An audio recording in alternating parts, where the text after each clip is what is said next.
In a contemporary culture where we are increasingly isolated and divided from our fellow humans, many people have been led astray from a healthy path of growth and inspiration, and fallen into painful symptoms of depression, loneliness, and disillusionment. There is a growing void of community where we can have honest conversations about complex topics. We need to create spaces for the free thinkers, the outliers, and those seeking to further the ideals of the enlightenment. As two eccentric artists with first-hand experience of surviving mental and social traumas, we share an unrelenting passion for understanding the human condition and continuing the process of navigating it today. This is why I, Laura Becker, an artist and writer from the United States, and me, Vincent, psychology graduate, have come together across continents, generations, cultures, and life experiences to have these nuanced conversations. We hope you will join us on this journey across the mind on Trans Psyche.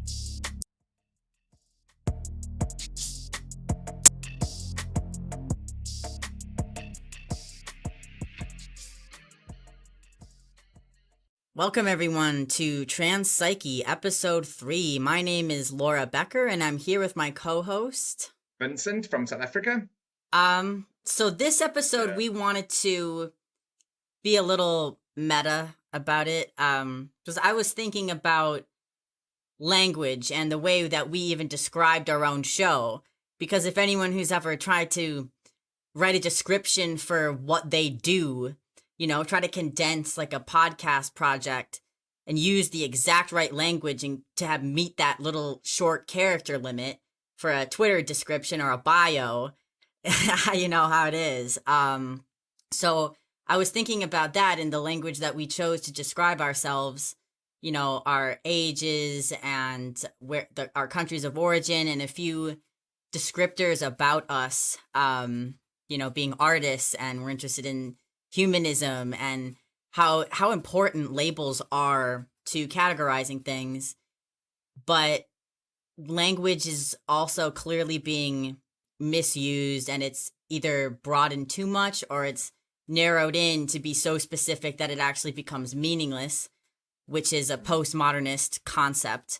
So we wanted just to talk about, I guess, semantics and how it relates to the digital culture, and even to, you know, our own labels that we describe. Like, I guess a good question would be, when is a label effective and when is it actually reductive? And I will also just bring this up right now, is there's a lot of discussion and debate about that within clinical psychology, about diagnostic labels.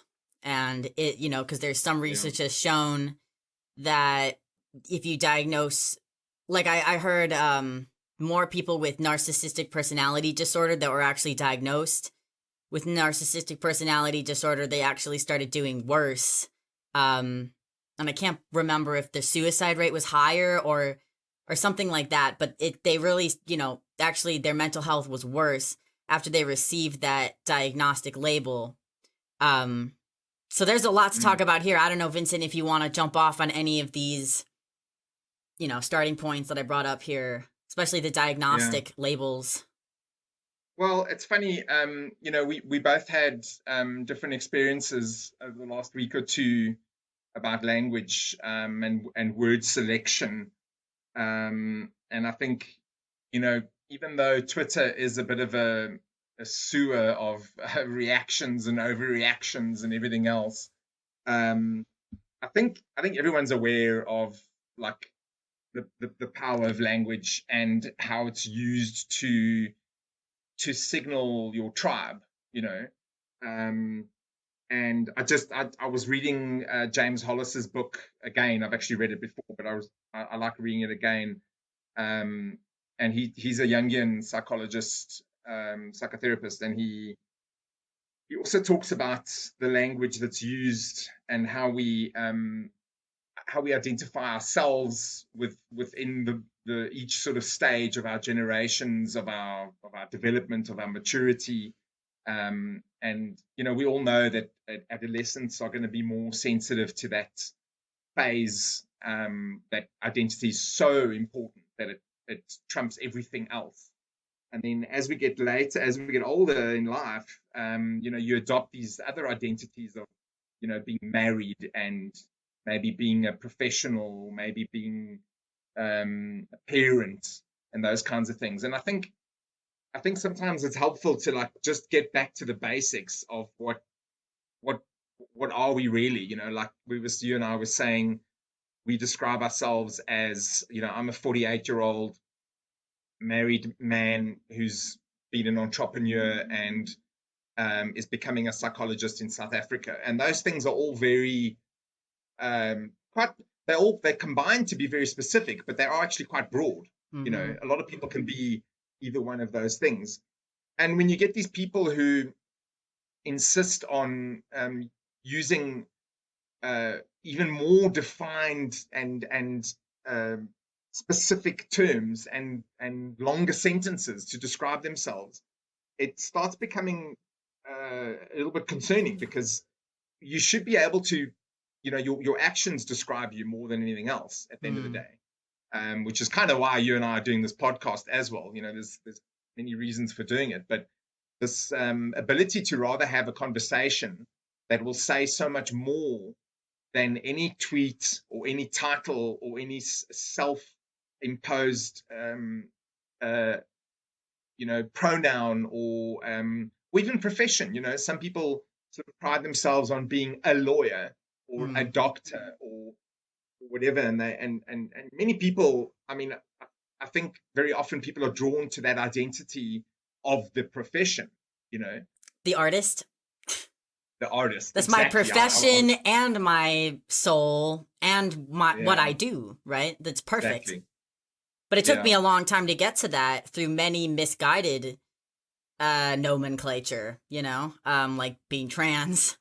When really what I was describing was being like, there's different ways to describe things, but the language you use is very different. Like if I say I'm a gender dysphoric, gender nonconforming person, female, is that not the same thing as saying that you're a trans man?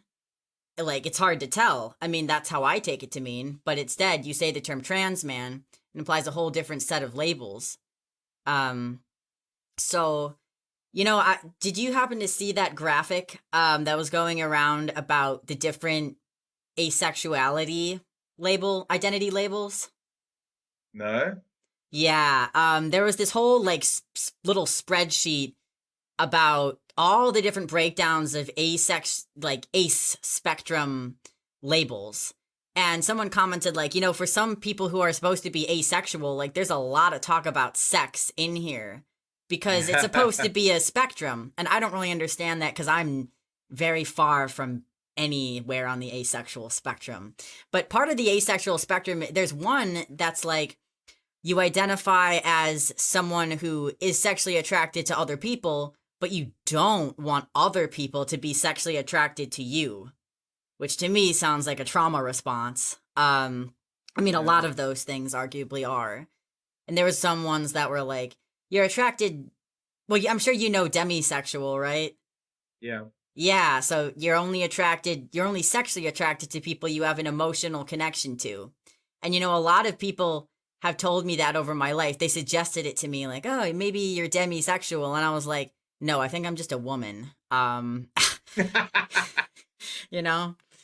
just for our listeners, I just want to point out, if you don't know what postmodernism is yet, welcome. Yeah. Do you want to describe what that is, Vincent? Can you give a synopsis using proper language to describe what postmodernism is? Yeah, Look, I'm not an expert, but I have watched a lot of, people like James Lindsay and I think Stephen C. Hicks does a really good job of this, of breaking down postmodernism. He's been on everyone we watch and everyone's podcast, Benjamin Boyce and Jordan Peterson. He's kind of like I don't think he ever meant to be the expert on postmodernism, but he's sort of, after the fact, been identified as the guy that knew about it before we all did. So I'll give my residual understanding of what it is. Okay, basically you have to go back to some of the wacky theorists from the 50s and 60s who started basically just turning everything on its head and saying. Now, would that still be modernism, or would that be When did it turn? I thought it was Yeah, like, was it the 50s or the 60s that it turned from exactly. So that modernism to postmodernism? exactly. So there'd be a period of modernism, which was itself a little bit narrow. It was kind of saying everything must be scientifically proven and everything must be pure reason, which is kind of a development and a progression on the previous age of religion and um, other forms of ideology, basically. So we escaped that period, and I think the world wars really buried that once and for all, and people started becoming overly reasonable. We can argue that. I mean, I'm certainly, if somebody says to me, "Would you prefer reason over anything else?" I definitely would say yes. But the problem is when it comes to the human psyche, and there's our word, Laura, Yeah. psyche. The human psyche is a complicated thing, and then there's very little reason actually when it comes to the human psyche. The way we behave and the way we respond is very evolutionarily driven, ultimately. Primitive Um, emotions. yeah, exactly. And And it's funny because the Jungians, I think, understand this really well, but arguably the Jungians created a different form of religion, because they introduced mythology and archetypes and all these other things. But so is it, I believe it really works. so it, I believe, am I right that the Jungian analyst stuff was kind of seen as, it wasn't taken as seriously at first because it was incorporating that kind of Exactly. mythology and archetypes Yeah. and things?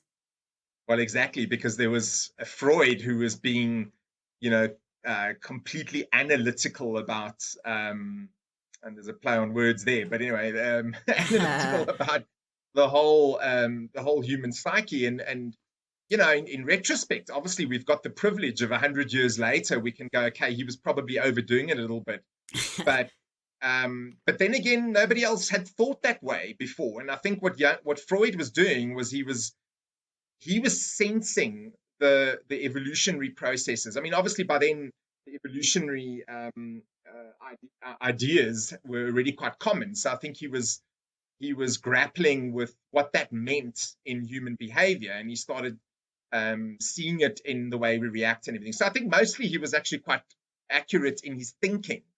I just think some of the connections that he made have subsequently been, the Oedipus complex and that stuff has been kind of debunked a little bit. Yeah, That's it's not, some of it's not scientifically based. it's not scientific, and well, you see, there you go. Is now you're sounding like a modernist because at the end of the day, what we do is very seldom scientifically based. But obviously, I get what you mean. That there's a lot of stuff in the cognitive psychology period that was kind of tested and proven.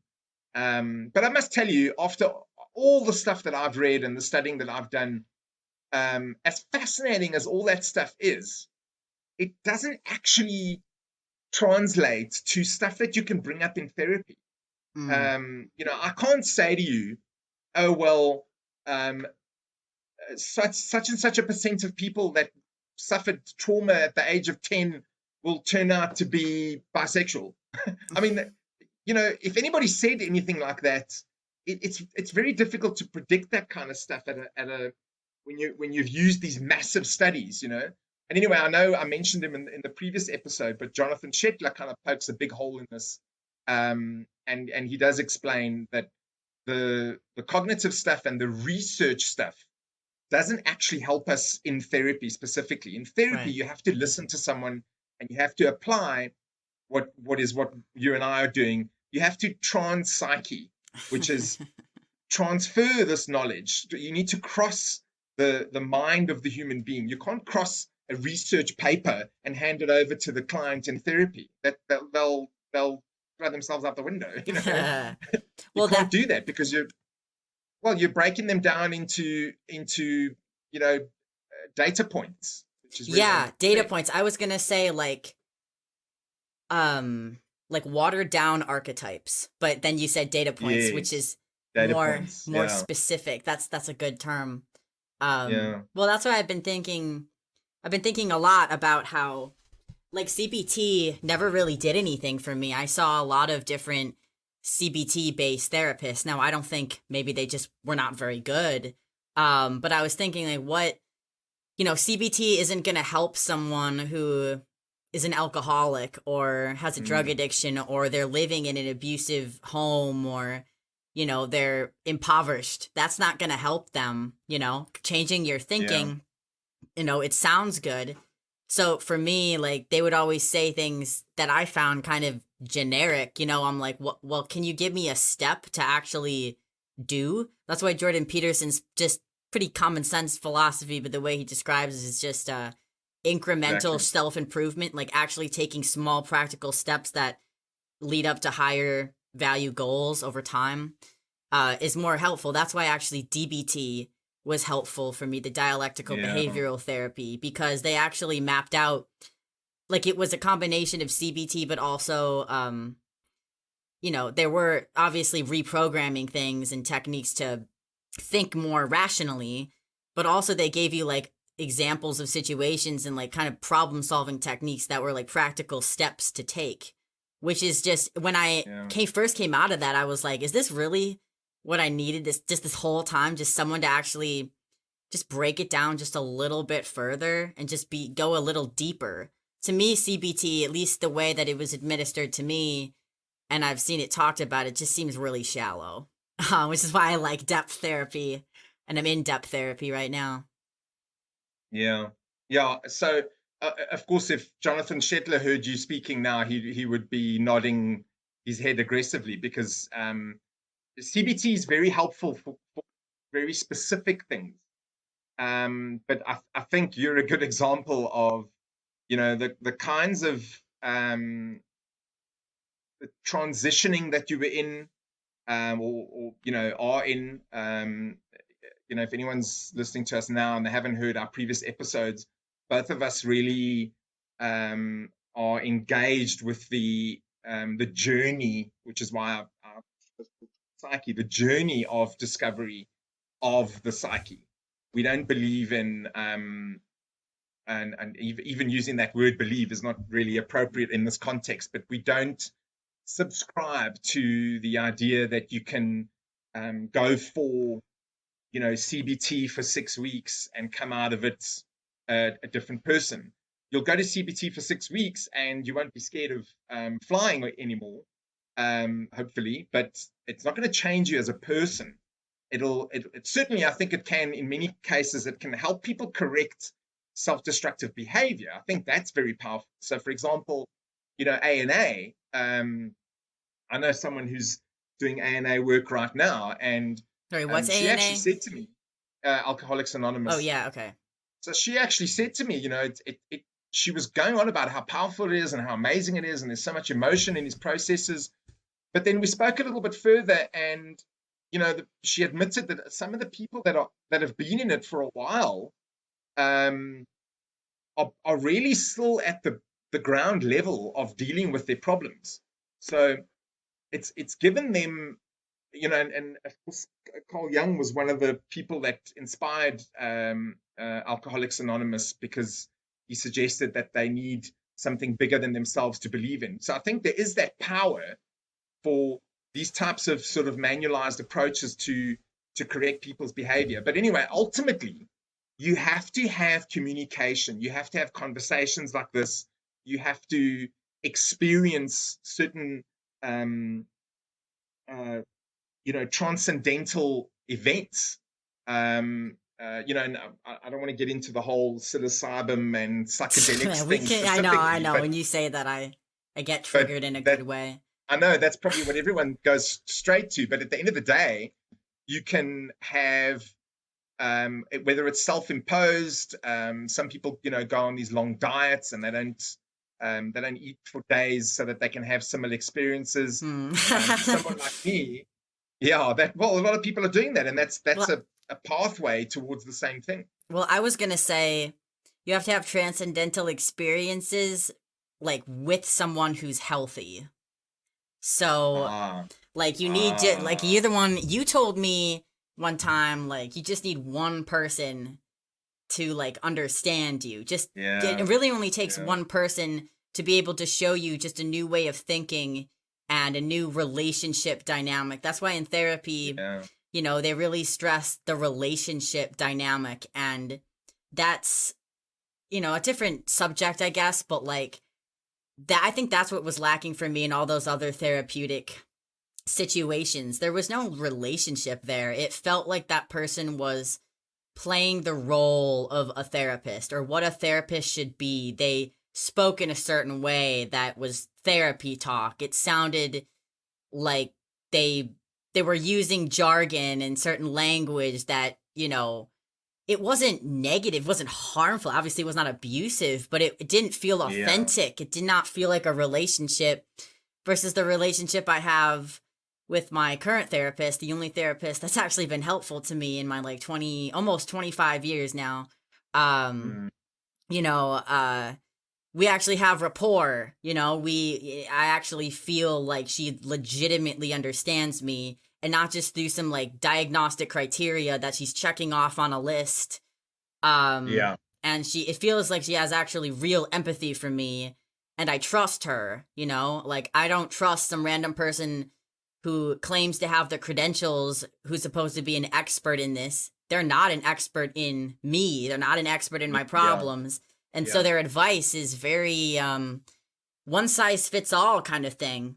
And then they have this fake, generic, and they have this sort of placating sort of therapeutic demeanor that it's just, I don't fall for that. Like I can't stand any degrees of fakeness, even under the guise of politeness. Like I'd rather you just be blunt and give it to me straight than try to placate me with and pretend you understand me. Like don't pretend. If you don't understand, actually ask a question. Let's have a conversation about it. That's the only way.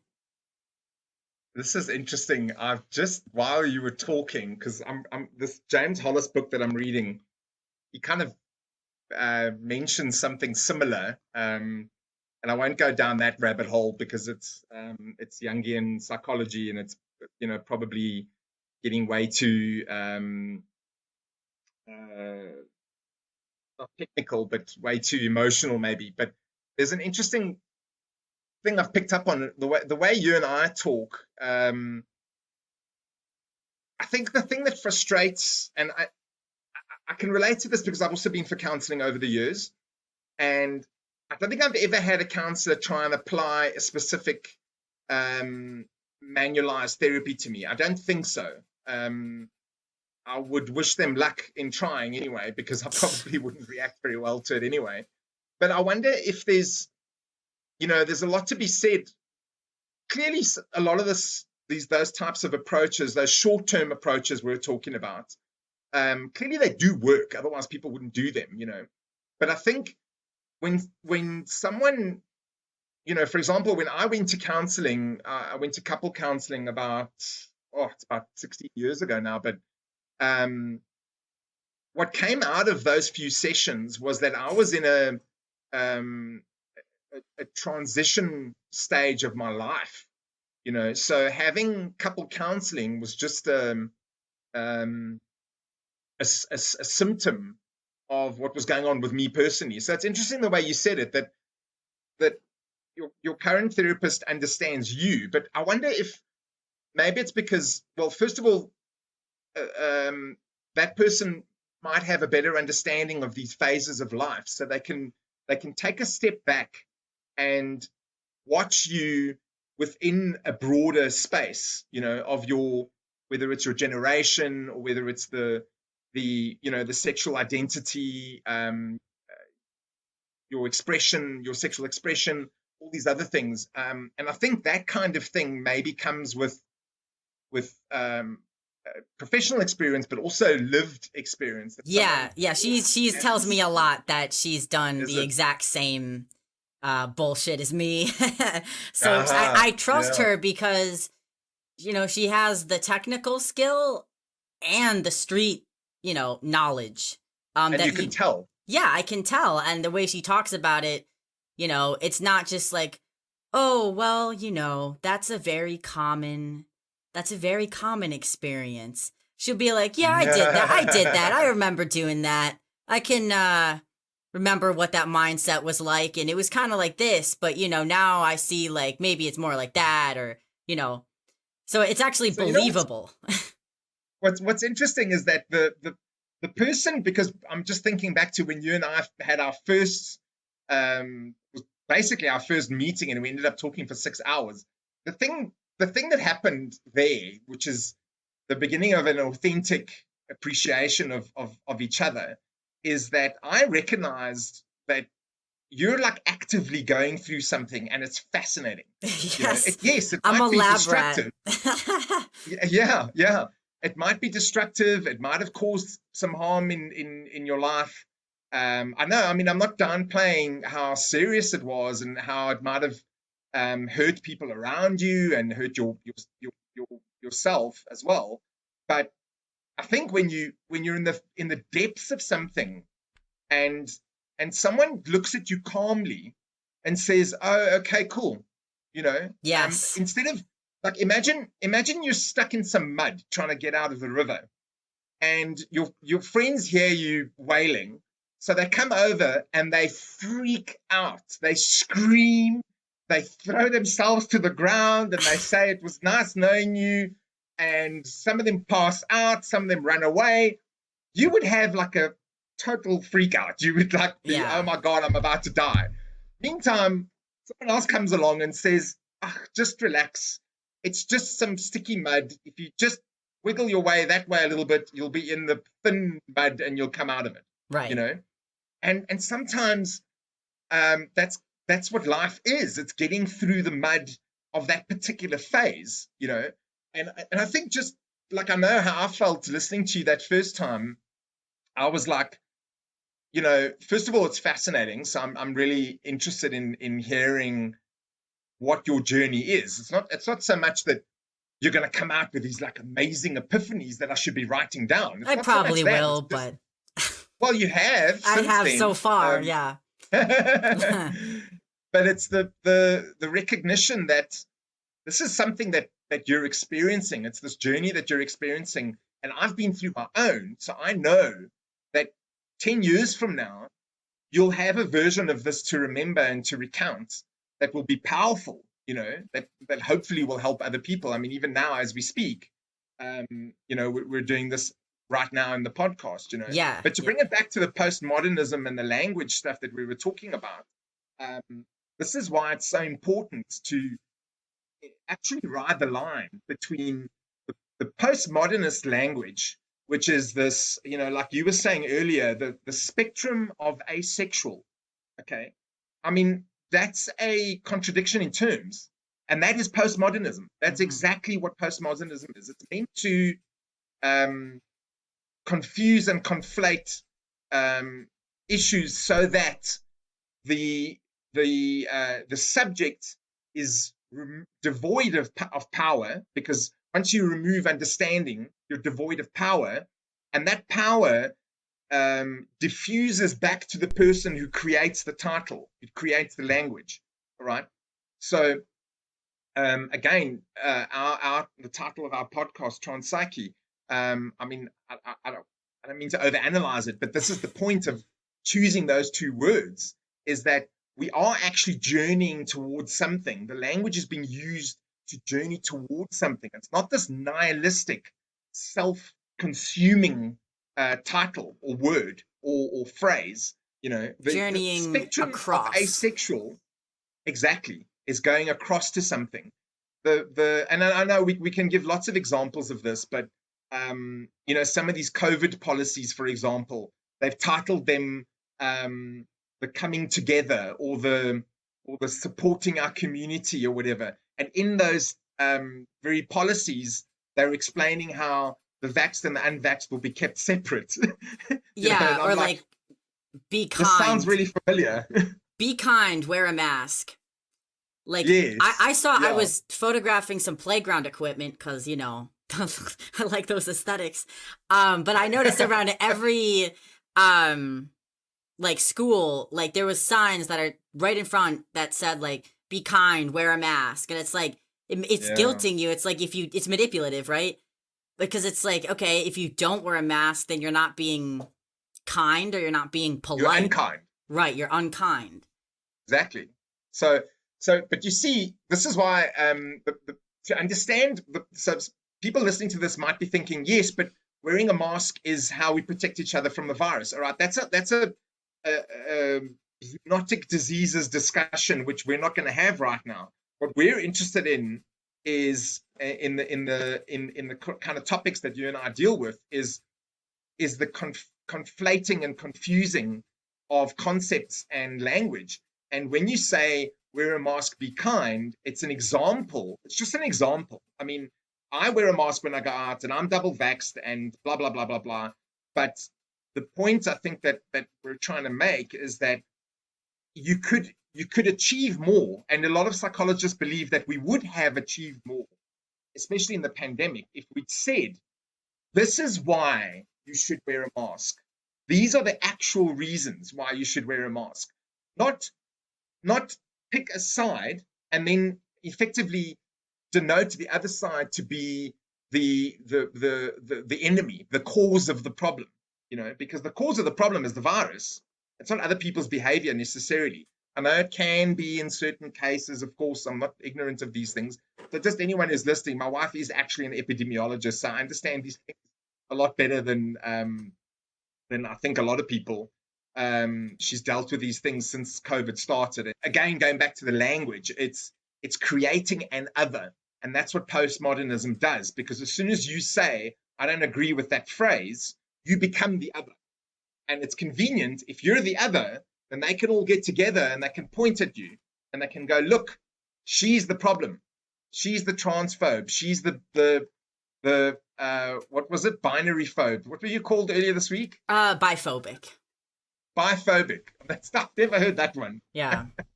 Do you want to tell us a little bit of what that was all about? Well, before I get into that, I did want to mention, how I was saying it was kind of semantics, but I think it's also semiotics too. It's like, what is the difference between the signifier and the signified, right? I mean, that's a little confusing, but maybe it relates to this story. So basically what happened on Twitter was I know there's always some Twitter drama that Laura gets herself into. I just speak what I consider to be a reasonable thing, and jokes that people can't read apparently. But someone tweeted it's never acceptable and it's never funny for anyone to make a joke that, saying something like, it's too bad that I'm not gay, or unfortunately I'm straight, or unfortunately I'm not a lesbian, things like that. They were like, it's biphobic and it's just weird and it's not okay. It's never funny. Now that's going to trigger me right there, because first of all, if you're saying nothing is ever funny, that's a huge red flag, because anything can be funny, in the right context. Second, I say those things all the time. I use that as kind of, I guess, an ice-breaking joke, which it's a very, shorthandy way for me to get to the deeper truth, which would be very painful and kind of almost socially inappropriate for me to get into, so I make a joke. That's what humor does, right? It's shorthand for deeper pain or issues. So I got a real dog pile on from all these, I don't know who they were exactly, women and young girls that were basically saying that I was like a cishet. They said, shut this cishet up. And so that's a huge insult, right? Because cishet means just the worst thing that you can be, right? Just the most normal, average, bland, uninformed person that there is. Someone who, someone who accepts their biological sex and someone who's heterosexual. I know, right? Terrific. Yeah. Are there such people? I mean, where are they? I don't know. Only people living in the past before postmodernism. So they said before 2020, basically. Yeah. So, that really pisses me off, because obviously I'm a detransitioner, someone calling me a cishet. First of all, I don't believe in the term cis. and I don't like the term het either, because it does feel, because usually when it's being used, it's in the slanderous kind of way. Yeah. Yeah. So, it's like, oh, they're so het, they are straight, it's like, okay. So, I didn't like that, because like, I did say like, well, like I've had to go through quite a like transformation. I used to identify as a gay trans man, because I was so uncomfortable with being a straight woman. And there's lots of reasons for that I obviously I didn't get into that all in one post, but it was like I explained it calmly, like, yeah, I there are reasons for this. And they were like, well, you're saying like the term gay trans man in a derogatory way. And they kept saying just like, well, shut up. Like, and then I looked at their profile. Some of them, again, some of these people, I don't know how old they were. There was a lot of them, like dozens. Some of them were like 16-year-olds. So I was like, okay, so that's the level that we're dealing with right now. But I couldn't even tell the difference between them and the other people. And so, they called me biphobic, and they said I was biphobic and transphobic and lesbophobic. And the weirdest thing they said was, you just want to be oppressed so badly. Like, I've never heard someone begging to have oppression. And I said, like, so you don't think that a woman with like PTSD, is oppressed in any way, or, that straight women aren't oppressed? Basically, what I said is like, you are literally hearing the term heterosexual and you're thinking oppressor. You're hearing the word lesbian and you're thinking oppressed, victim. So when a so-called perpetrator like me, a notorious cishet, says, I wish that I was not exclusively attracted to men, the species of human who have hurt me and who I have issues with, I wish I wasn't exclusively attracted only to them. They're hearing oppressor wants to be oppressed. And that's just appropriation of victimhood, basically. Which is really bizarre, because this is always my argument, not to get too much into this, but like my thing is, I'm always wondering, like, there's a lot of radical feminists that forget that the vast majority of women in the world are heterosexual and partnered with men. So this idea that they should focus all of their energy on lesbians or just think of straight women as oppressors is just bizarre, because the vast majority of women are straight. So if they really want to help out the majority of women, they should have more empathy for heterosexual women who are the majority of women being abused by men, domestic violence, and because there's just many more heterosexuals. And they didn't understand that me saying that one group has a specific problem, they don't understand that the two can exist at the same time, that heterosexual women can experience oppression while also lesbian women can experience oppression. It's not one or the other, but it was just so weird how they just automatically jumped to the oppressor versus oppressed language. And they thought that I was implying it, which is why they were so defensive about it, which is another facet of postmodernism, because it makes everything about like deconstructing all these systems, because every system is like inherently corrupt. Every system is predicated on power and dominance and oppressor versus oppressed. So now that's why we're getting this type of language bullshit. So something that Stephen Hicks pointed out in one of the interviews, that actually at the end of the day, what's happening is if you were talking to, and we're just using that Twitter thread as an example. There's lots of examples like this you can find anywhere on any platform. But at the end of the day, what they're becoming experts in is their own victimology, and they're joining a tribe where they all self-identify with these very coded words into one tribe of what they believe is the victimized. Okay. And by doing that, they are effectively shutting down any growth process. So if we bring it back to, the kinds of therapy or counseling that is helpful, let's even broaden that to the kinds of relationships that are helpful in your life, in progressing to the next phase of your life. If we agree that there are many, many, many phases in one's life, you can even be in a phase of life when you're 80, as you and I were talking about earlier. So if you accept that this is a journey, then locking yourself down into coded language, which in many cases only you understand and only you and your immediate circle have defined. So you've effectively locked yourselves into victimology thinking, which is the antithesis of growth. It is literally the antithesis of growth, because there's no way that you can grow and expand and transcend into a new terrain of thinking, a new terrain of experience, by limiting your language. That's actually what my problem is with all this stuff at the end of the day, is they insist on limiting language. And I know Jordan Peterson kind of makes the same argument with the prescribed speech of the Canadian Bill C-16. But this is going back to just our everyday language and the language we're using on these platforms. Mm-hmm. What do you think of? I mean, I was going to bring it back to the diagnostic labels. Oh yeah, I was going to say the diagnostic labels are evidence of this. And my own therapist, she always tells me, like, I'm hesitant to use diagnostic labels. And, she tells me like it's so, she's never given me like a definitive answer on whether or not she thinks I'm autistic. Because she's like, Laura, I cannot diagnose you with that. I will not diagnose anyone with anything. I can only treat, your complicated life symptoms.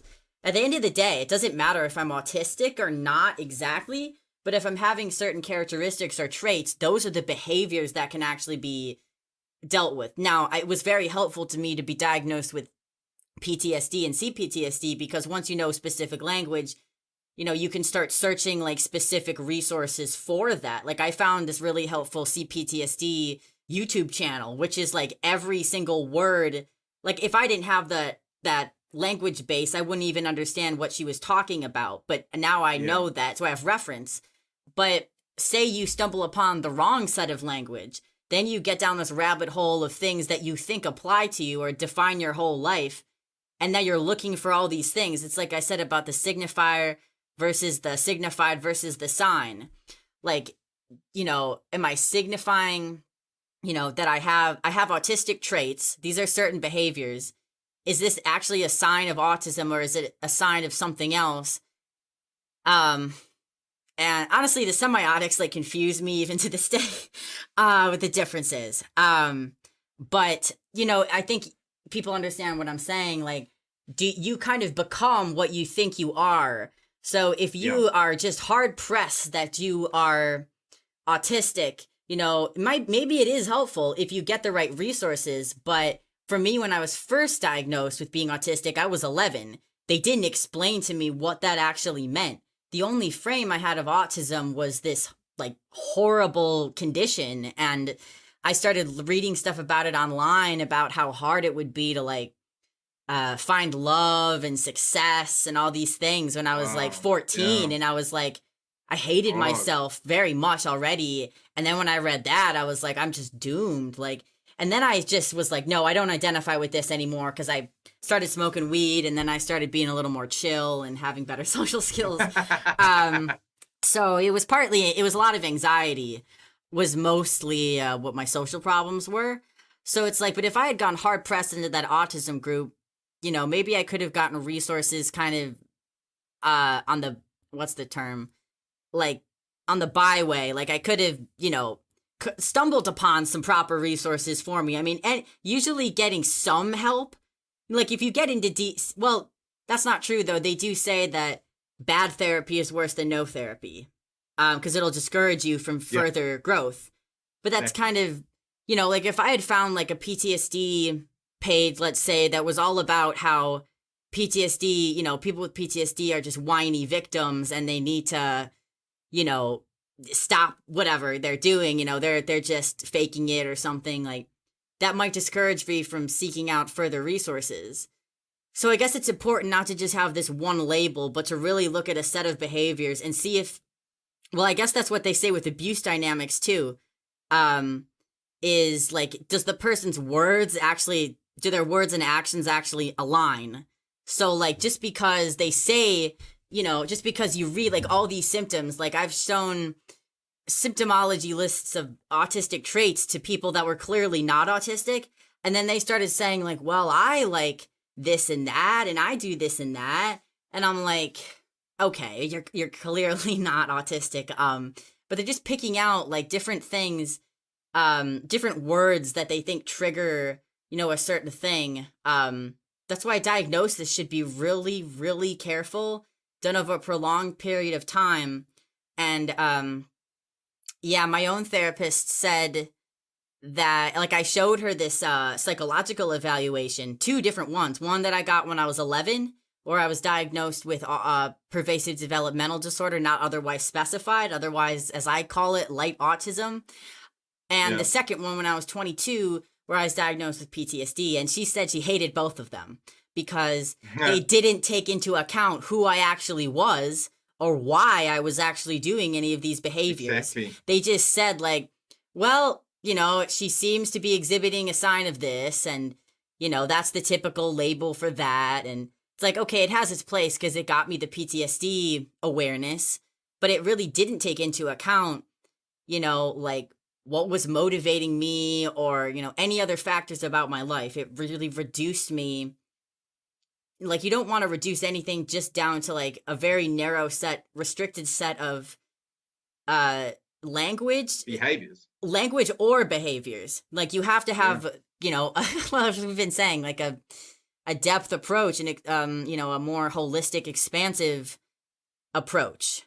But now the label, so people are apparently attempting to do that by saying things like, well, it doesn't matter how you act. It doesn't matter if you act like a girl or a boy or feminine or masculine or, this or that. Like, you can do whatever you want. So you can do whatever behaviors you want, and your behaviors don't define you at all. And you can use whatever language you want, and your language doesn't define you at all. And you can even make up new language, and then but then the problem with that is now people are making up language to describe like typical behaviors that, like, I heard some really weird thing that was like, apparently there's this thing that teens are doing or something, like, I forget what it's called, but something about like spiritual, like, fluid exchange, which is literally just unprotected sex. But they're like just exchanging fluids. Wow. It's just literally unprotected sex. So like they're coming up with these new terms to describe these things that already exist. There's already documented phenomenon. So doing away with any label just because it's like 20 years old or it was written by like a white man or things like that. Like we're losing a lot of the knowledge that we have struggled to acquire over the span of human evolution. Just common sense wisdoms are now being thrown to the wind in favor of some like shallow what would you say, like a shallow, I guess it's like a gloss. It's like a veneer that they're trying to put over the realities of life, of what life really is. Because what I was going to say is that it feels to me like a desperate attempt to shield themselves from what being alive and being emotional and aware means. Like, these are, in some cases, are quite big responsibilities. Taking on the responsibility of your life and your choices is daunting sometimes. And I think it was Jordan Peterson that was talking about being brave, and the bravery that life requires. And I just love that word. To me, just summarizes so much, that sometimes you've got to just wake up and be brave. And when I hear these, they simultaneously use words, create new words, combine words as if it's going to cancel the meaning of either word and create this new paradigm. it, the truth is that that's not going to happen. So you can pretend like it's going to happen, but actually it's not. And the more you try and force it to happen, the less it's going to happen. So you become more frustrated. I think these people become more isolated. They close into these groups, and ultimately you become a cult. That is actually what you become, because you're protecting each other, but you're not actually developing anything, So I suppose what I was getting at earlier was that the people who attack you and other people online for simply demonstrating or representing those very ideas that they've decided are the cause of all evil, the cis het paradigm, are fooling themselves. And it's a tragic example of how social media has provided these enclaves of hiding for them, so that they can just keep on supporting each other and swirling around the same pool. Yeah, it's also, it takes a lot of energy to be that cynical. Like that's something that I've kind of been realizing. Like, you think that, I always used to think like, well, it takes more muscles to smile than to frown. Like frowning, like my negativity, I was romanticizing it, of course, and being nihilistic and cynical. But I've kind of realized like it takes a lot of energy to be that, like, spite and hate and vitriol and just looking at all the criticisms of the world. It really takes a lot of energy. I understand what it's like, because I used to do that. Like, you really have to, you get used to it so it feels normal to you, but it's still, you're draining yourself of all your vitality. All your vitality is being squandered. Like, I see all these TikTok videos, if anyone knows, like, libs of TikTok, those sort of things. And just these young people that clearly have so much energy, those are the people like me, right? Those are the people that are really putting a lot of effort into their eccentric appearance. Of course, they're doing it in a different way, a way to become ugly, or a way to become even more, fuck you to society. But they're dyeing their hair, they're being creative, they're, they have so much physical energy, they have obviously passion, but I can see that they're just full of hate, they're full of anger, and there's this kind of dark kind of cloud hanging over them, even though they try to appear like maybe they're wise or something. It's just like, it's hard to take wisdom from someone who's being so cynical, because you can see that it's emotionally based. And that's why, like, a kind of more stoic, kind of calmer, rational person, even like Jordan Peterson, I mean, he says some like really fucking depressing stuff that is like, man, I don't want to hear that sometimes, but I do. And the way he says it, he's not full of cynicism. He might say like, it's a cynical view, man, but like, I'm not going to do his accent. But, but these people, they're squandering their energy. And it's so evident. So what do you think of this? What do you think of this? Because the way I feel, I mean, I actually avoid those libs of TikTok videos at all costs, but they're funny though. Well, if you have a warped sense of humor, I suppose. But well, I suppose you do. So. I do. I really do. So I watched one of them this morning, and it's funny because the way you were explaining it now, it just reminded me of the feeling that I had. I looked at this girl and I thought, it's funny because there's this thing that I do when I imagine them in mute, where if you were just watching the video and they were just talking and you didn't know what they were talking about. And my first thought was, this is a beautiful human being, right. On the one hand. And then you take the mute off and you hear this tirade of ideology, and there's I sort of analyzed my responses. There's part of me that is like, oh, shut up and go to hell, like immediately. But then, obviously I'm a lot older, and I've dealt with a lot of my own through my training as well, but also just in life. As I was saying earlier, that a lot of these things are transient anyway. So the sort of thought I came to a little bit few seconds later was, this is the scream into the void of someone who's actually lonely and feels like the world around them has no future for them, has no meaning or purpose for them. Right. And I think this is where this evolutionary perspective comes back in, and inevitably, is that we've created such a comfortable world around us that our youth are coming into adulthood and going, well, I have zero purpose in this world. Nobody needs me to get a job. Nobody needs me to pay taxes. Nobody needs me to farm the land, rear children.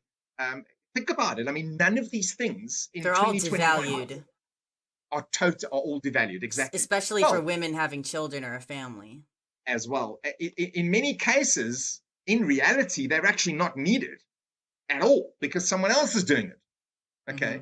So, we can get into the, I don't know if you've seen Bataya, I think her name's Bataya Angara, who speaks about the class differences that are actually the root of this problem. That effectively, the only reason someone can go on libs of TikTok and rant and rave about her special identity is because there's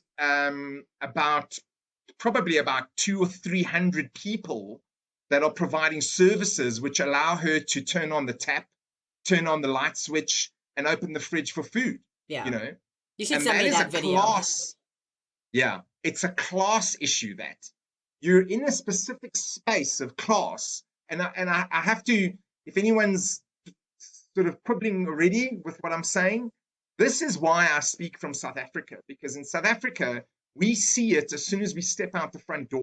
There are massive class differences in South Africa, which have lots of very complicated political causes. But at the end of the day, the result is that there, in my case as well, there are hundreds of people in the background that are, in some cases, actually in South Africa, in many cases, are trapped into that class structure. And they will never escape that class structure. So what I do with my freedom and my intelligence and my access to the internet is very much dependent on where I am in that class structure, So like I say, you look at this girl and what I actually see is someone just venting class in a way, because she can, because there's no consequences really. If you did a lot of these things that people are doing, a lot of the postmodernists, if you did any of those things in South Africa, you wouldn't live long, I'm sorry to tell everyone that, because I think a lot of people have a lot of misconceptions about how liberal and equal South Africa is. It really isn't. Our constitution is a piece of paper which says we all commit to trying to achieve that. But we're probably about 50 years away from that in reality. Right. It is kind of a luxury. I saw this, I don't remember his name, but someone on Benjamin Boyce recently was speaking about basically how he fell into addiction because he was just aimless.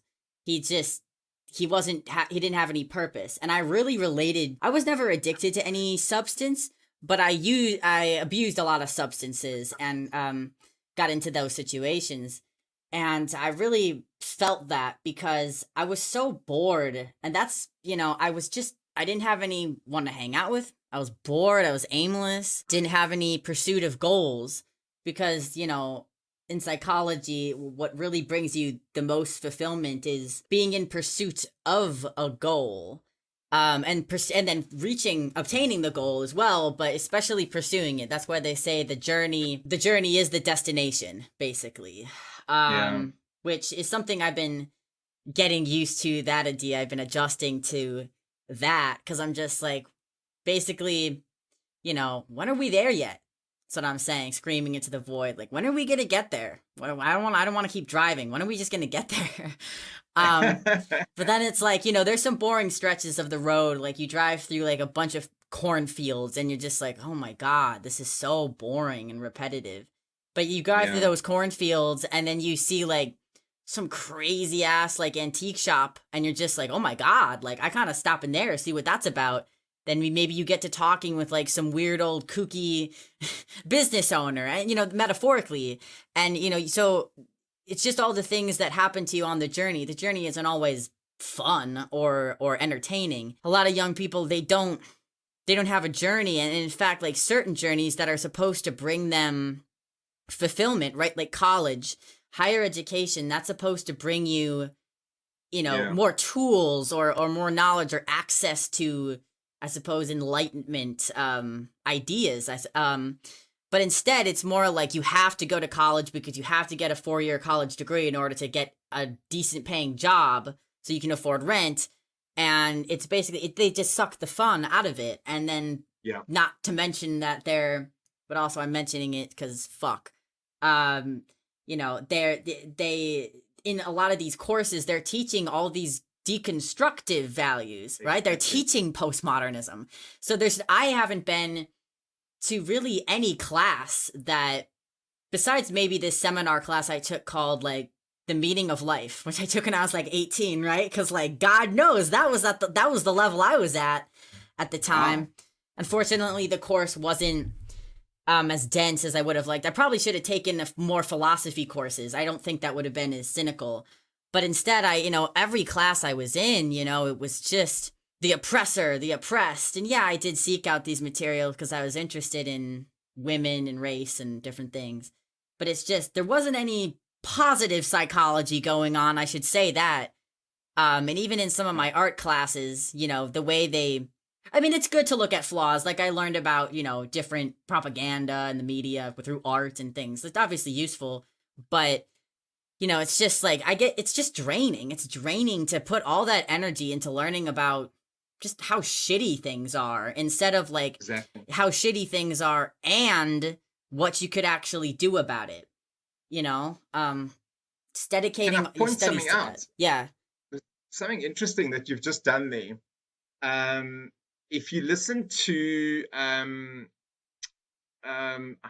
forgotten his full name now, but it's Blackwood from Ralston College. They do a podcast, and they've started a college which I think is about to have a physical address in one of the cities in America. And then there's another guy called Michael Matheson Miller who does a really, really good podcast, which is really from a Catholic perspective. So as an atheist, it's quite weird sometimes listening to it. But what he does really well, because he's an educator as well, is they uncover this, exactly what you just described about going to college or university and being corralled as opposed to enlightened. Okay, can I sum it up? I just want to check if you'd agree with that. There's a big difference between like being corralled into these ideas of oppression and even profession, which is designed to make you a productive member of society and a taxpayer, right? So this is the kinds of stuff that these guys talk about is the difference between traditional education, tertiary education, and the commercialized versions of professional education, where that's the difference, is you get corralled rather than your repertoire doesn't get expanded. It gets narrowed down into what is most beneficial to society at this time. So if we need lawyers, we're going to create bursaries for lawyers, and there's going to be more lawyers. Okay. And this is a commercially driven idea. So what's really interesting about what you just said is that even you picked up on how you went into university hoping to have your mind expanded, and your repertoire of knowledge and behaviors and reactions. You were hoping to have that exposed rather than corralled, right? At the time, it felt quite profoundly expansive, right? When I was 18, 19, like taking like intro to women and gender studies, like sex and power, all these, history of black history and Native American history and like all these things. It felt quite expansive to me. I mean, certainly some of the knowledge was definitely useful, and I still remember it today. But at the same time, none of it was actually helpful to me in bettering my life in any way.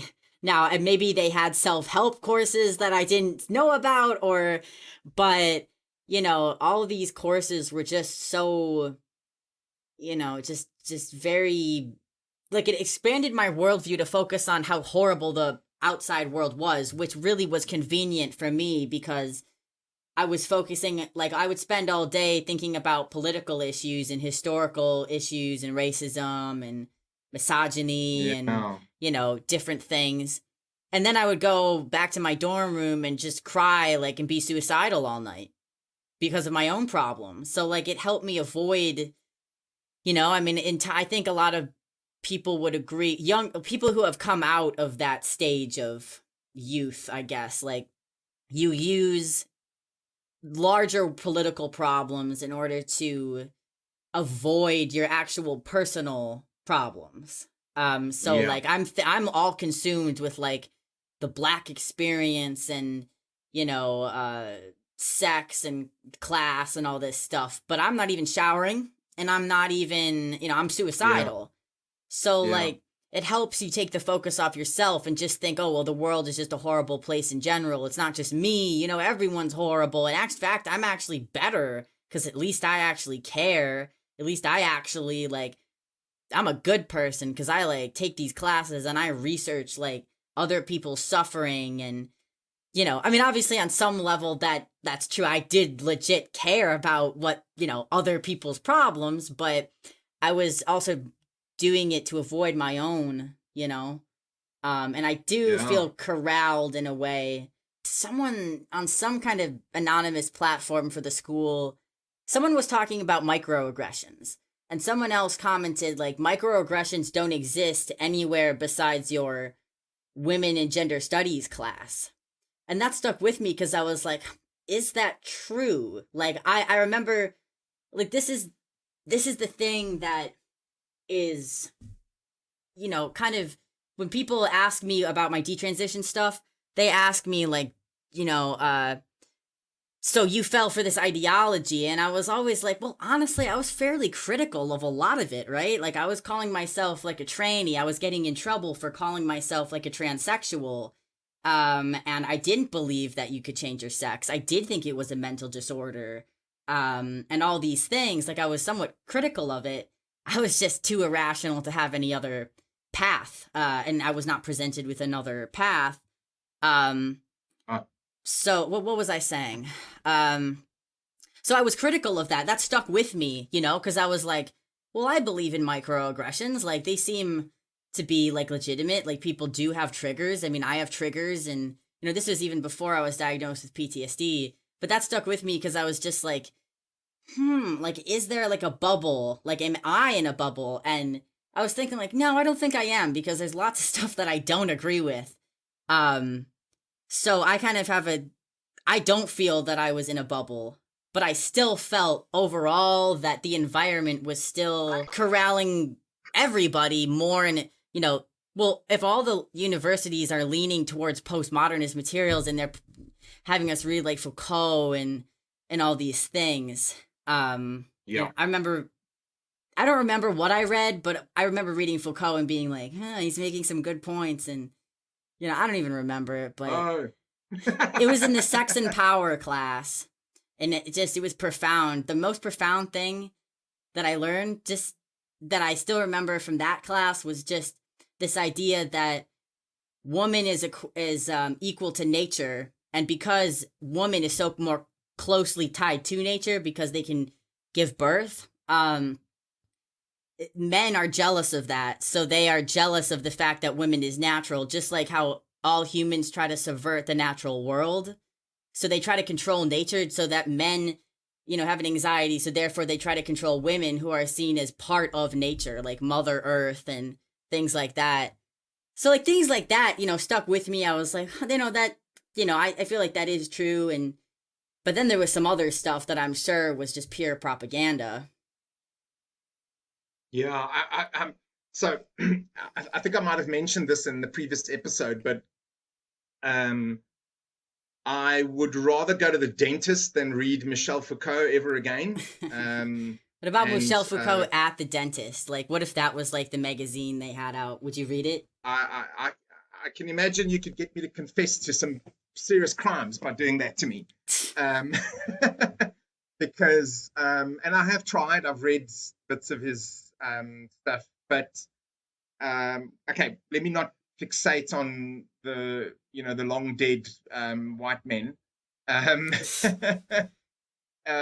Suffice to say that the stuff that I've read of people like Foucault, honestly, on a level of philosophy and insights, they really feel very superficial to me.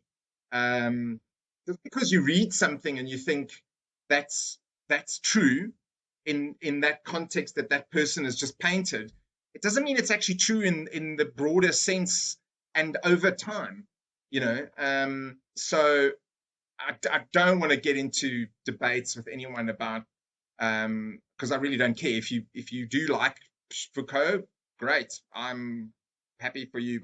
I don't see any actual wisdom in the stuff that he said. I think what he did was he captured our society at a specific time, and he reflected on a specific perspective of that society at that time. So I won't take that away from him, or any of the other Derrida and Marcuse as well. I think that's what they did, and I won't take that away from them. And I suppose you could say that about a lot of people. But then when you read people like, the real philosophers, the Carl Jung as one of those people, and Plato, and even Kant, those people made observations about human nature in a deeper sense of how we behave and those kinds of things. So to bring it back to what we were talking about earlier, this idea of being corralled, you if you were given a broader education about human behavior and about, I think one of the things that's really missing is the explaining to people how miraculous our current time really is. I think that's one thing that's really lacking in education. I gleaned it by doing a lot of history on my own privately. So I know a lot about World War I and World War II, and sort of the history of South Africa, for example. So I'm very aware of what a miracle the new South Africa is, for example. I'm quite conscious of what the Industrial Revolution produced. I'm conscious of the world that existed before that, because actually my own father came out of a very poor, backward part of Italy. So even though they were in Europe, only 100 years ago they were backward. All those kinds of chronological understandings of where we are, I think, are essential if you're going to understand what's happening to you right now. The thing is, I can teach you to be a lawyer, but you go out with these skills and you don't actually understand your purpose in the broader society of applying those skills. And all of them have a function, obviously, in upholding our society. So I respect each profession for its function. But if you don't actually understand the purpose of that function, then you're not actually gaining any meaning. And, a lack of meaning is essentially a form of death. A lack of meaning is like a loss. And when you don't have it, you're in this perpetual state of grief, if you ask me. So you come across these people who seem like they're grieving for something. Yeah. And that's what it is, if you ask me, because I think just because So my personal theory is, for myself, is that I walked away from suicide at 13, and it took me a few years to develop this philosophy towards life. But once I decided my life would have meaning, and we'll have to do another episode for what that's all about specifically, but I did decide that. And I layered it and I built on it over the years from 13 going forward.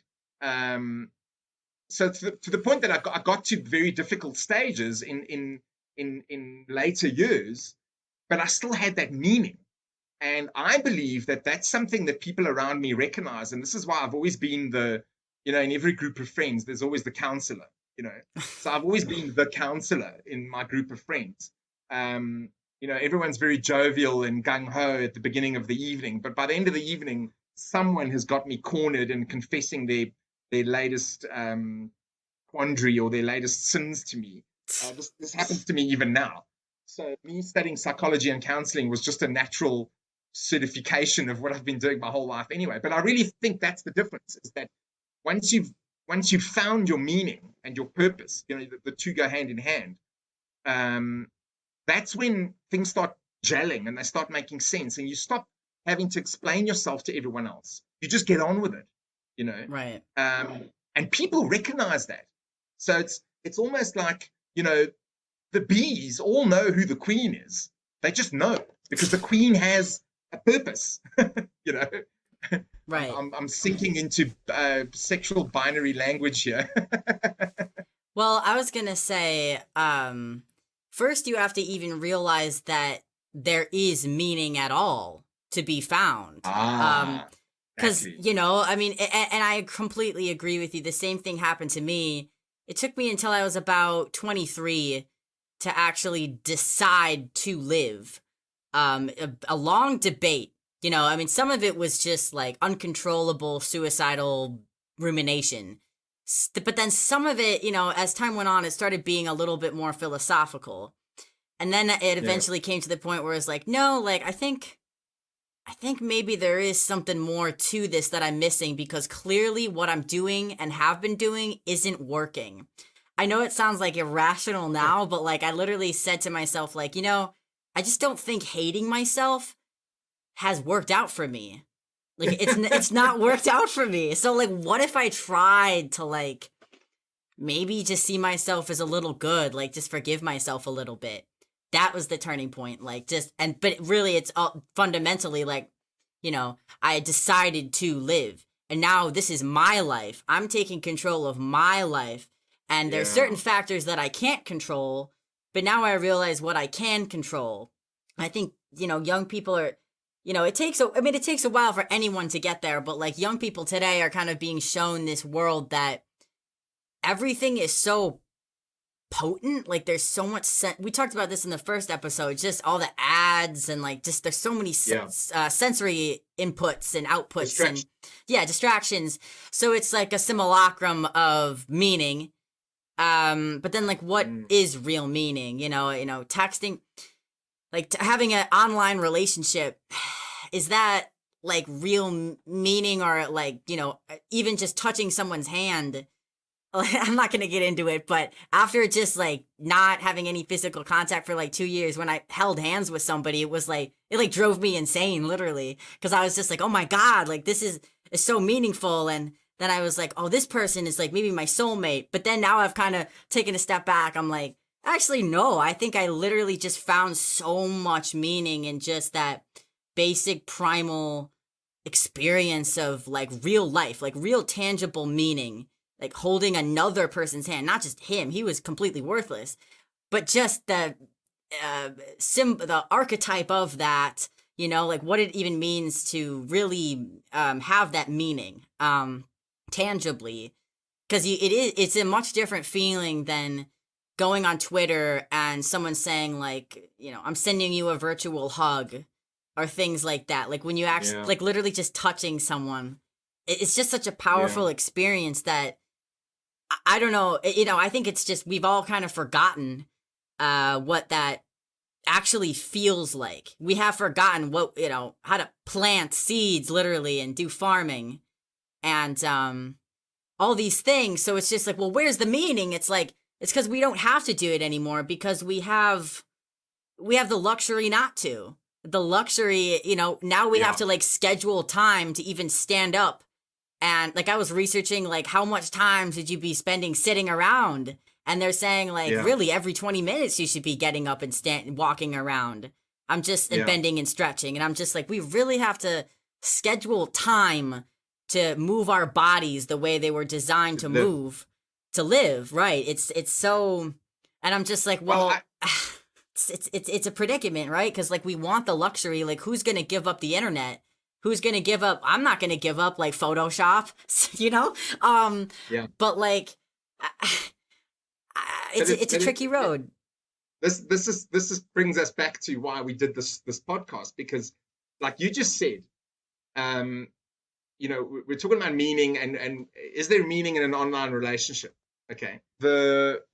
Explaining what meaning really means in the context of our podcast. Okay. So, in the context of the internet, you said having an online relationship. All right. But at the end of the day, meaning is internal. You have to have the cognitive and emotional ability to develop meaning, let's say. All right. So we can have a very meaningful podcast and conversation over the internet. We measured it the other day, 8,900 miles apart. And other people can just sling hateful terms at each other on Twitter over the internet. So what that tells me is that it's what you do with these mediums and with that time. You spoke about we should move around every 20 minutes. One of the reasons you need to move around every 20 minutes is because you need to feel the body that you're in. As much as I don't really subscribe to that religious idea of the soul within the body, because I think there's a danger of us making the body not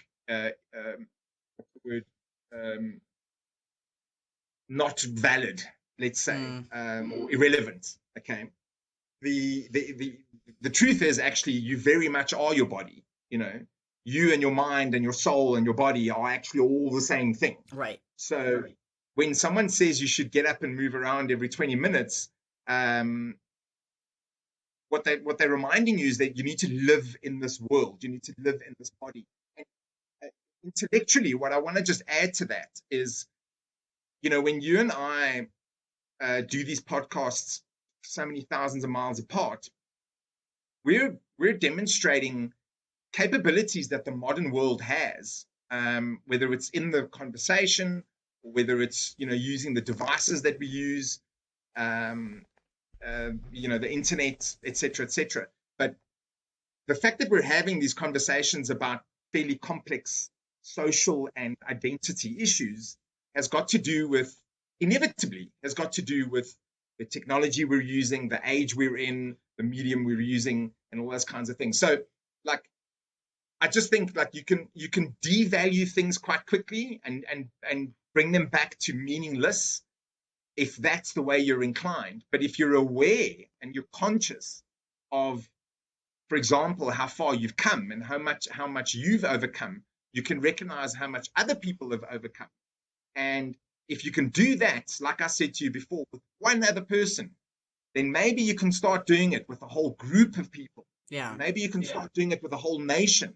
And maybe you can actually start doing it with your species, of how goddamn lucky we are to be able to get up in the morning at all, Mm-hmm. And that's kind of like an expansion on what I said to you that one time about just having that connection with one other person is the way our body and our spirit, our psyche, I'm going to bring it back to psyche because we've cornered that word, is how your psyche responds to other people and to the the crisis that we're in, whether it's COVID or whether it's your identity issues or whatever else it is, economic issues and all these other things. I just think it's very easy for us to forget how incredible our existence is, It's and easy. from that we should be drawing meaning. Well, I think it's easy to forget because, well, I think when you're saying like the meaning comes from within, I agree with you. But I think young people are literally being desensitized to meaning because meaning is experienced through the body. Yeah. They're not, and the brain being part of the body, right? Like it's not there. I don't even know if I don't understand physiology because obviously I need to pay more attention to the body. That's kind of been a problem of mine. So I don't really understand, but like, I'm guessing like, I mean, you need certain blood flow. You need certain, I know like the reason I put all these fake plants in my room and I was researching like, the therapeutic benefits of like having plants around, like even just in your field of vision, just breathing fresh air, things like that. Yeah. The kids, the kids, I don't want to use that phrase. It makes me feel older. I am older, but young people, I'll say, they're being desensitized to even feeling another person. So like I'm saying these people think it's just as good, or like they don't even know what they're missing. And like, yeah, like we can have meaning. Obviously there's a huge amount of meaning, but then if you and I we're in the same room right now, you know what I mean?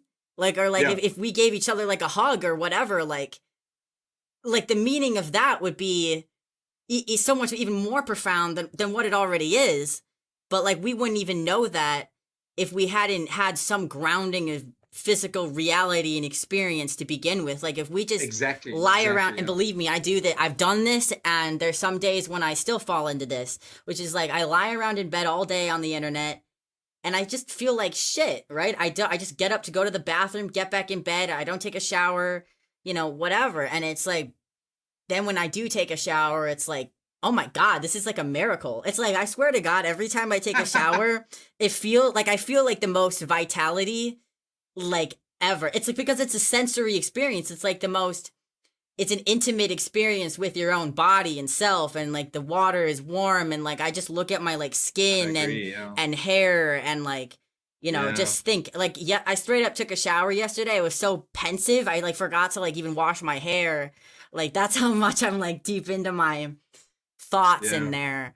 Well, I want to point out just to grab that moment that you said there, that the young people are being taught how to not have meaning. I can't remember exactly how you said it, but desensitized. That's exactly, they're being desensitized to meaning. Exactly. That's exactly the point of postmodernism.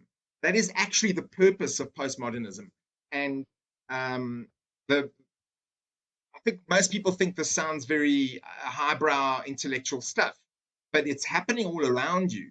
And when you've got a very powerful natural urge to form into tribes, the people that are adopting these ideas are forming into tribes. So the ideas are just the mechanism or the facility to create the tribe. But the problem is the ideas are very, very, very destructive, because exactly as you say, they leech meaning from these people's lives. And when you have a group of people that have no meaning and don't value other people's meaning, well, they become quite dangerous, and this is where, again, I'm going to mention Stephen Hicks does really great presentations and lectures on what the Nazis did and how they achieved this. And they developed this groupthink, which convinced everybody that the only meaning was the meaning that was dictated from above. And this is the thing, is that there is a human urge to be told what to do. And we abdicate responsibility as soon as we can, because ultimately we all want to go back into a childhood state, ultimately.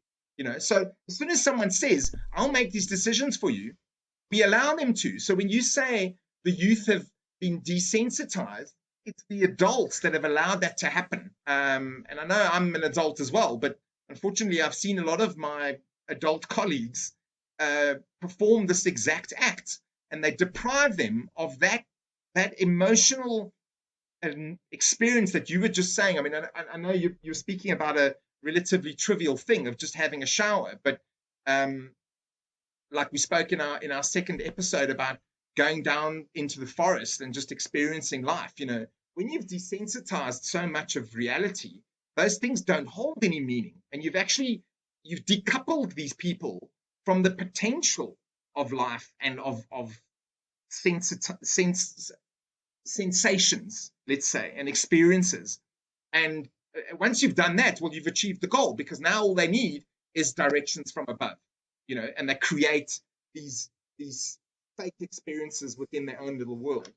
And I really just think that the exactly what you said there, the desensitization of meaning and the corralling of ideas and decoupling from our past and our heritage and the suffering and the growth that has had to occur for us to get to where we are, so that you and I can have a podcast thousands of miles apart. And I just want to add one more thing, Laura, is, this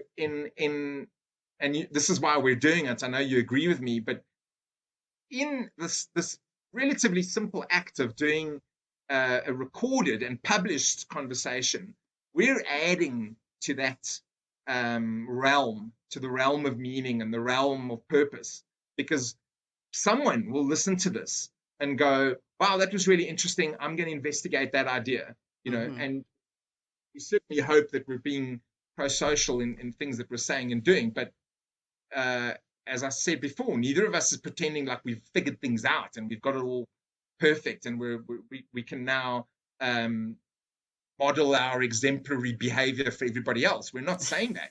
But by just having the conversation and open these doors, that's what you're achieving, So yes, of course, I would love to be able to go down to the coffee shop with some diverse people and you, and have a coffee and hug and really have those meaningful interactions. But this is definitely a start.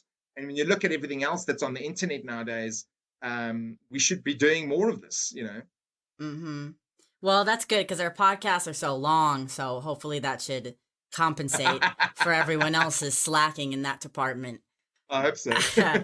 Well, I think that's a very nice note, because it got kind of dark for a little while, but I think, I do think overall it's pro-social, and I guess we're going to just keep reiterating, like, the points of this is that it is a journey. The point is that we're modeling, like, real life dilemmas that we're both in, and how we are day to day, week to week, episode to episode, like, figuring out new things, learning new information, questioning things, and shifting and, trans-psycheing, journeying. Exactly. So, yeah, I think that's a good place to end it. And again, like, if we're just starting this, it's our third episode. We're really interested in hearing a larger dialogue. We love to hear each other talk, and ourselves, but we really want to have broader conversations with just a diverse range of minds. So please, obviously like this, subscribe to the Trans Psyche channel, and on Twitter, Trans Psyche Podcast. And please share this with anyone who might appreciate these thoughts. They don't have to agree with everything, I hope it's not triggering, but, we are, anyone who's kind of struggling with these same sort of human, condition, that's the human condition, baby. Exactly. We appreciate you guys listening, and we hope to just keep broadening this conversation. Thanks, Laura. All right. Thanks, Vince. Thank you for listening to Trans Psyche. If you want to add your thoughts on these topics, let's discuss them in the public forum on Twitter at TranspsychePod. That's TransPsychepod. We need your help bringing these issues to a larger audience. You can contribute to the discussion by clicking the like button on your favorite audio platform, YouTube, and subscribing to the show so you can keep up with the conversation. You can connect with both Laura and Vincent on Twitter, or email the show at transpsychepodcast@gmail.com. We appreciate hearing from you. We're also on Patreon. can become a supporter at transpsychepodcast at patreon.com. If you know someone who might benefit from these ideas, please share the show with your friends and family on social media. Please remember this podcast is for discussion purposes only and is not intended as mental health advice or counseling.